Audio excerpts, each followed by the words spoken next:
Hello, welcome to Skull RPG Podcast. My name's Dwight Skull. My name's Jacob Skull. And today we're going to teach you how to tell your story. So, Dwight, one of the things since we've been talking about mysteries that we need to talk about is how to put clues and things in your sessions. Yeah, honestly, that's a thing that a lot of people maybe do by accident. So, what I end up doing is I'll grab a piece of paper and I will put the hook at the very top and I'll put the encounter at the very bottom, like the last encounter, whatever it is.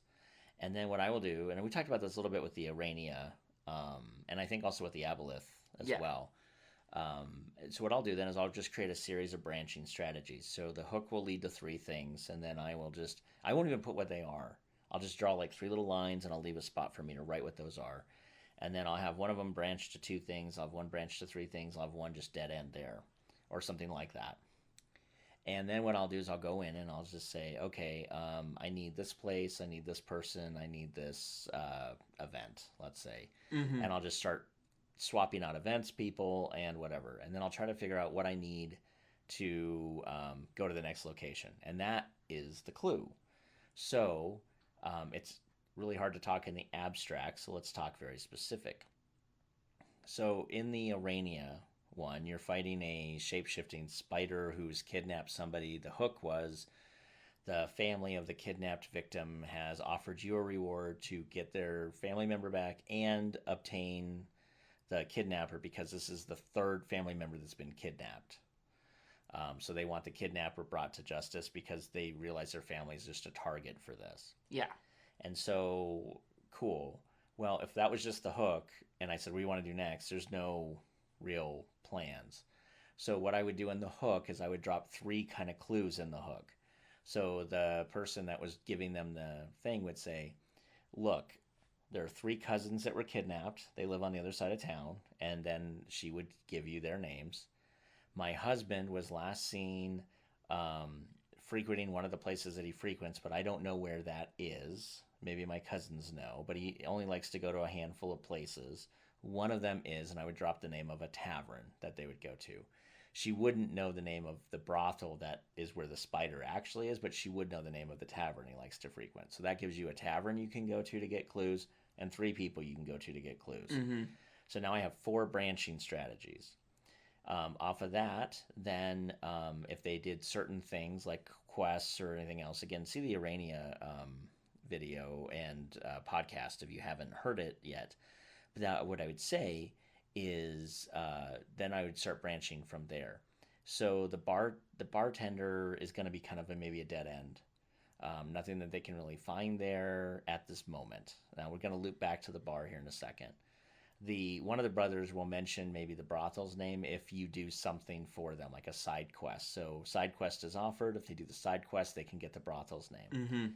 One of the other brothers will mention that he was taken, not in one of those locations, but he was actually taken while he was walking out of the city, for instance, out of the little village, and he was near a cave when he was actually taken. And he doesn't remember too much about it, but he doesn't remember being taken by something overtly human. Okay, great. So then you can go explore that cave, for instance. And then the other brother will, again, drop the name of both the brothel and the tavern, but only if you do another side quest for them. Or if you don't like that, then they can say that maybe they tip the hand and say that the tavern owner is very suspicious and that they've seen the tavern owner doing stuff and working with people that dress in black at night. And so then you could try to stake out the tavern at night and see what you find. So what I'm trying to say there is you can see all these branching strategies, and each one of them leads to a clue. And so what I'll do is I will then fit the clue throughout. So here's the other thing I like to do. Like, I don't want to have it so that if you don't find all the clues, you can't actually solve the mystery, because I don't think that's fun. Yeah, because you're playing a choose your own adventure book at that point where everything has to go. There's only one path that works. There's only one path, and that doesn't. I hate choose your own adventure books for that. That's why we all start at the back, right? And even then, you're like, where is the good ending? Oh, page 12. Great. So it's really impossible to do that, and I hate running people through that. So what I'll do instead is I'll say, okay, I need to have 2 or 3 ways for them to find the brothel. Because if they don't find the brothel, they can't find the spider, shape shifting spider who owns the brothel. Mm-hmm. I need them to find the cave. Because if they don't find the cave, then they're not going to find the body of the kidnapping victim. Okay? And so those are the 2 things they have to find. So I might have several clues pointing in those directions so that they cannot miss it if they decide to skip a path. Also, if they do decide to skip all the paths that will lead them away from all of that, I will use improvisation on the back end without them knowing, and I will move one of the clues that's a dead end and move in a clue that is helpful for them so that they don't mess themselves up. Also, I don't like having the most obvious clue have to be locked behind some like skill level 25 roll, and everyone decides to roll a 3 except for the one guy who has no ranks, and he rolls a 19 and he still has a 20, and Mm-hmm. no one gets it, and now your whole game is ruined. Don't do that. Instead, make sure that the clues they need to find, they will find. That said, make sure you also put some clues in some other areas where if they did find it, they would actually have a lot easier time of the entire thing. So it encourages them to kind of do some of the side quests you're setting up. So, for instance, if you did some of the side quests to find the cave, you would find the body, but it doesn't really help you much. But if you did other side quests, like, and you talked to the town guard who says he saw a big spider, oh, well, that's a different conversation. Now you're like, wait, what's this spider thing? Mm-hmm. If you start having other little clues and stuff that start dropping hints that the big bad might be, again, depends on what your big bad is, but vulnerable to silver, or is hiding away a treasure that is leading to something else. I mean, like, whatever the real issue is, you don't want to have the whole thing where it's like, okay, I put up this big bad and there was a secret room that they had to find, but they didn't find it. They didn't even know to look for it, so they never even looked. They never found it. Well, now what? What are you going to do? Instead, what I would do is make sure that some of these side quests would give them information like, it's rumored that there's a secret there's a secret room hidden in that Mm-hmm. in that dungeon or something. Or you could have something pop open the secret room at that point if they don't have it If you had to. as improv. If you really needed them to get to the secret room, you can put another guy behind the secret room who's not as impressive as the big bad.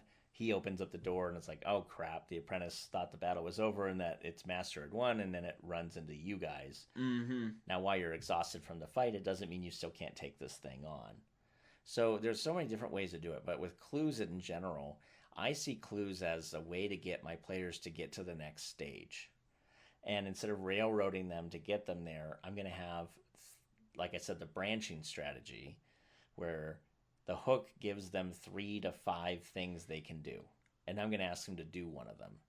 It's also fun if you look at it from a timeline perspective where you can shut down some options if they don't do one or the other, but it doesn't really matter. You don't have to do it that way.